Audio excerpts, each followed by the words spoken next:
What's up guys and welcome. You are watching Fazi Fitness. So let's start this video with Patrick Moore. So during this entire Arnold prep, the only time Patrick was actually more relevant was when he got into that street fight, because that made into every bodybuilding news outlet. Now he really hasn't posted any physique updates. So here is a proper one, at 3 weeks out of this upcoming Arnold, hitting a back double biceps. And I must say, under those lights, his back does look improved. Now, it's not Patrick's first time doing the Arnold. I remember people were calling him the next big thing, and I am talking about the IFBB Pros. And that was after he placed top 10 at his Olympia debut back in 2019, and the only time Phil Heath made a really bad pick about who is gonna win the Arnold back in 2020 was him picking Patrick Moore. Now that Olympia debut in 2019, that was the peak of Patrick's career, because he never placed top 10 at the Olympia level again.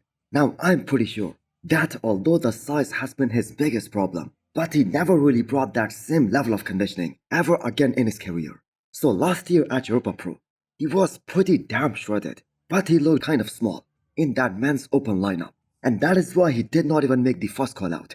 And it doesn't really matter who is coaching Patrick Moore for this upcoming Arnold. The lineup is just so damn deep and so combative that the top 6 is just out of the question. That is impossible literally. But you have got to give him the credit for not giving up. And for that, the man deserves all the respect. So the real test for Patrick, that is gonna start after this year's Arnold. Which show is gonna do next to have a real shot at the Olympia qualification this year? Now, I just wanna put Justin Rodriguez's name in the same category as well, because he also posted a back double biceps in what we can all agree is great lighting.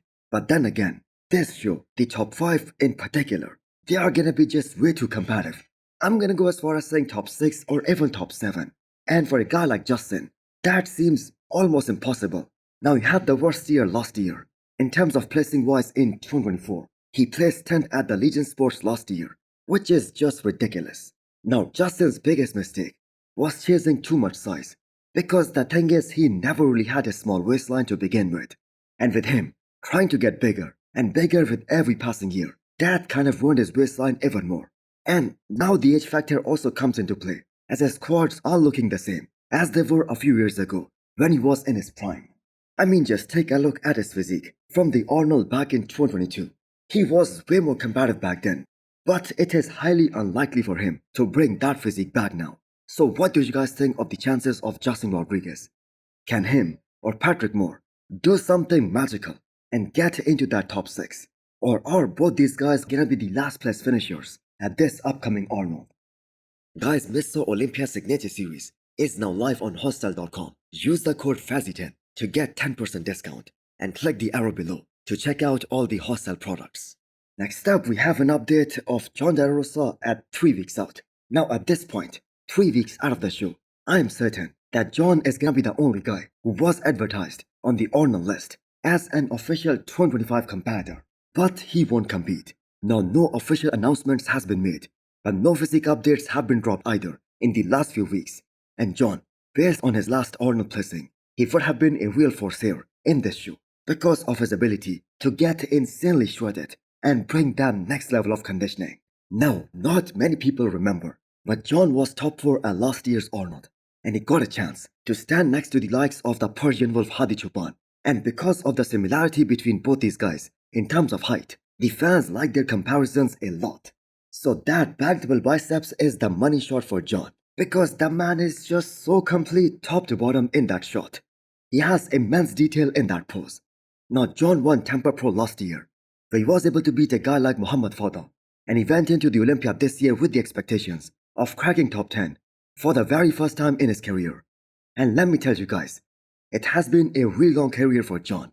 A few injuries here and there, especially his last injury, that bicep tear, that hindered him from competing, especially in the last few years. But ever since he started working with Patrick Tour, he has been able to improve from one show to the next one.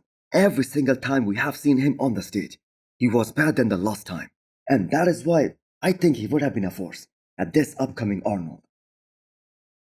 The mutant Nick Fokker is on a roll, guys. He isn't in a mood of hiding anything during this prep for this upcoming Pittsburgh Pro. And as Nick himself said, his entire career is on the line. His reputation is on the line here. Because if he is unable to win this show, that would simply mean that the competition has surpassed him big time, and he will never be top 3 at the Olympia this year or possibly ever again in the future. But it is the confidence of the mutant that's showing here, and he has the guts to post one of his weakest shot, the back lat spread. Just as great as Nick's back double biceps is, his back lat spread isn't even close to being that good. Just go back and watch his Olympia debut back in 2021. He did not even hit that real lat spread in his individual mandatories. So the unbelievable mass of Nick Walker and the freak factor, that is at full display in all of the progress updates that he has posted in this past week. And regardless of what the people say, the man has to believe in himself that he is gonna bring that old mutant back and give Martin-Fitzwater a very serious one for his money at this upcoming Pittsburgh Pro, and possibly to Derek Lansford as well. But one thing is certain, there is no way anyone including Martin can outmuscle a guy like Nick Walker in this upcoming Pittsburgh Pro lineup.